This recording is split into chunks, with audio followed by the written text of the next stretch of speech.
Hello from Kingfisher, Oklahoma. Today we're looking at 1 Chronicles 12 and 13. Last time we talked about David's mighty men. We got their names, we got their feats of strength. Now we're going to talk about them, and we're going to get kind of the different times in David's life that these men joined them. Who joined when.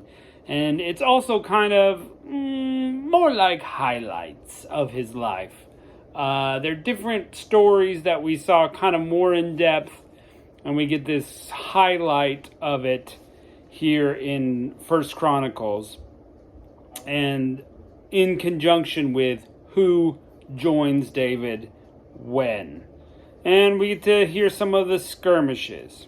We also get to hear David wants to bring the ark to the tabernacle, and we kind of get the summary of that. The full story is that the Philistines stole the ark, and in that battle with Saul, we kind of saw that a little bit, not much.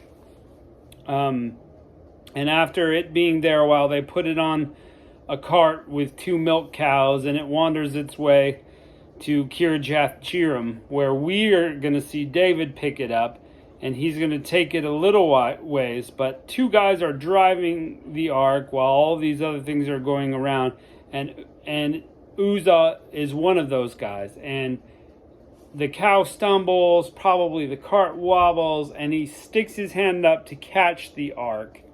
Probably any of us might do the same thing in his place, reach out and just stabilize it. Could you imagine if the ark fell off the cart? That would be crazy. Except he's not supposed to touch it. Nobody's supposed to touch it. So he dies on the spot. And David refuses to take the ark any farther and drops it at somebody else's house for 3 months. And that person ends up getting blessed by God quite a bit. So we're going to jump into this. It feels really fast after reading 1st and 2nd Samuel and 1st and 2nd Kings. I'm just saying Chronicles just feels like it's happening fast, and that's because it has the feel of highlights. So let's jump in. Chapter 12.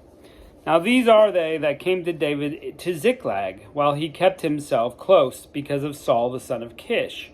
And there were those among the mighty men, helpers of the war. They were armed with bows, and could use both the right hand and the left in hurling stones, shooting arrows out of a bow, even of Saul's brethren of Benjamin.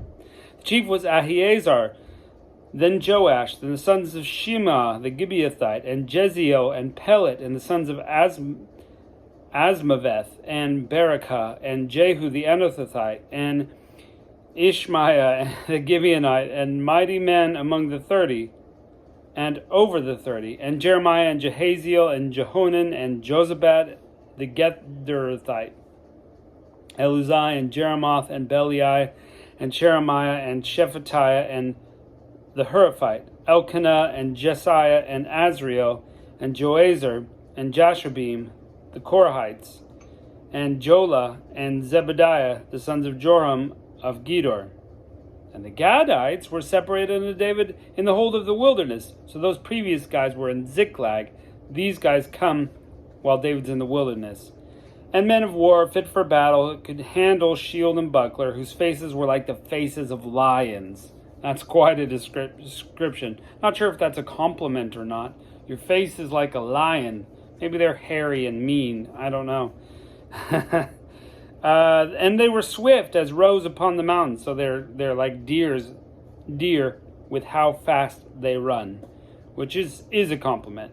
Azar the first, Obadiah the second, Eliab the third, Mishmaneth the fourth, Jeremiah the fifth, Attai the sixth, Eliel the seventh, Johanan the eighth, Elzabad the ninth, Jeremiah the 10th, Machbana the 11th. These were of the sons of Gad, captains of the host. One of the least was over 100, and the greatest over 1,000. These are they that went along the Jordan in the first month that had overflowed its banks, and they put to flight all of them in the valleys, both toward the east and towards the west. And there came to the children of Benjamin and to Judah to the hold to David, and David went out to meet them, and answered them, and said, If ye be come peaceably unto me to help me, mine heart shall be knit to you. But if you come to betray me to my enemies, see, there is no wrong in my hands. The God of our fathers look thereon and rebuke it. Then the Spirit came upon Amasai, who was chief of the captains, and said, Thine are we, David, and on thine side, thou son of Jesse, peace. Peace be unto thee. Peace be to thy helpers, for thy God helpeth thee. Then David received them and made them captains of the band. And there fell some of Manasseh to David, and he came with the Philistines to Saul against the battle. We remember that story.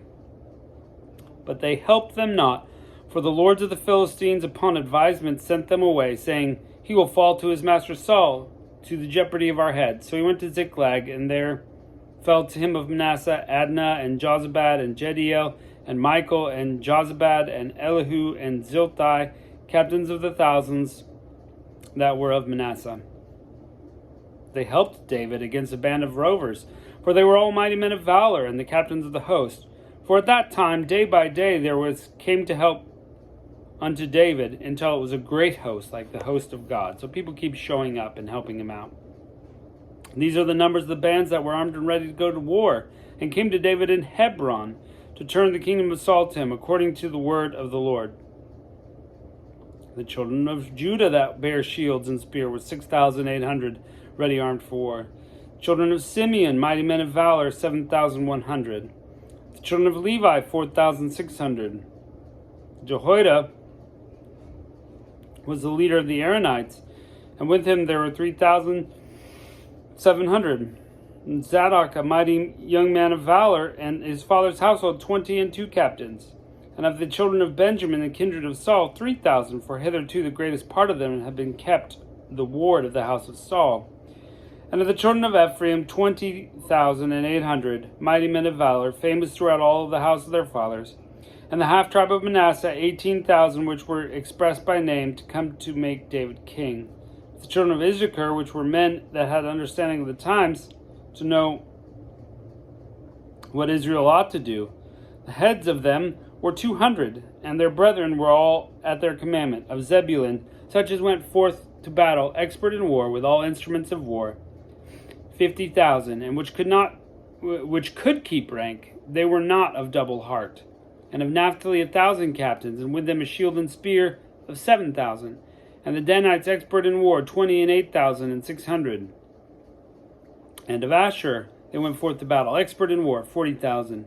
And on the side of the Jordan, of the Reubenites and the Gadites and the half-tribe of Manasseh, with all manner of the instruments of war for the battle, 120,000. All these men of war that could keep rank came and made perfect heart to Hebron, to make David king over Israel. And all the rest of Israel were of one heart to make David king. And there they were with David 3 days, eating and drinking, for their brethren had prepared for them. Moreover, that they were nigh even unto Issachar and Zebulun and Naphtali, brought bread on asses, and on camels, and on mules, and on oxen, and meat, meal, cakes of figs, bunches of raisins, and wine, and oil, and oxen, and sheep abundantly, for there was joy in Israel. So it's this great big party making David king after all. So, see, it's like a highlight. It's like one chapter, you get just so much that took place. Chapter 13. And David consulted with the captains of the thousands and hundreds and every leader. David said unto the congregation of Israel, If it seem good to you, that it be of the Lord our God, let us send abroad to our brethren everywhere that are left in the land of Israel, and with them also to the priests and Levites which were in the cities and suburbs, that they may gather themselves to us. And let us bring again the ark of our God to us, for we inquired not at all in the days of Saul. And all the congregation said that they would do so, for the right thing it was in the sight of all the people. So, pretty awesome. Get everybody together. We're bringing the ark back. So David gathered all Israel together from Shihor of Egypt, even unto Hemeth, to bring the ark of God from Kirjath-jearim. And David went up, and all Israel, to Bala, that is Kirjath-jearim, which belonged to Judah, and bring up thence the ark of the God of the Lord. Ark of God the Lord, that dwelleth between the cherubim, whose name is called on it. And they carried the ark of God in a new cart out of the house of Abinadab, and Uzzah, and Ahio drave the cart. And David and all Israel played before God with all their might, and with singing, and with harps, and with psalteries, and timbrels, and cymbals, and trumpets. A big fanfare. They came to the threshing floor of Chidon. Uzzah put forth his hand to hold the ark, for the oxen stumbled. And the anger of the Lord was kindled against Uzzah, and he smote him, because he put his hand to the ark, and therefore died before God. I kind of always pictured that as a lightning bolt as a kid, like zap. But I suppose he could have just touched it and fallen over. Maybe it wasn't that dramatic. I don't know. Doesn't say. David was displeased because the Lord made a breach upon Uzzah. Therefore that place today is called Perez Uzzah. David was afraid of God that day and said, "How shall I bring the ark of God home to me?" So David brought not the ark home to himself, to the city of David, but carried it aside to the house of Obed-Edom the Gittite. The ark of God remained in the family of Obed-Edom in his house 3 months. The Lord blessed all of the house of Obed-Edom and all that he had. So, one, we got to remember to treat God holy. That's the Uzzah lesson, is if you are not treating God as holy, these days we kind of easily fall into the trap of friend. And to an extent, it's true. You know, Jesus said, I no longer call you servants, but friends. So there is an extent to that. But I think we've taken it also a little too far. We forget just how holy God is and how dirty we are. That's why we need Jesus. So that's one part of it. We see the holiness of God on display. That we've got to remember that holiness, but also that God wants to bless us. Just His presence with the ark, He blessed Obed-Edom and his family miraculously, wonderfully, because he was holding the ark for 3 months. So God wants to bless you too. And so we got to kind of maybe ride that line a little bit. We've got to remember God is holy, but also enjoy his blessings. So we'll see where this story of David takes us. And thanks for joining us. We'll catch you next time.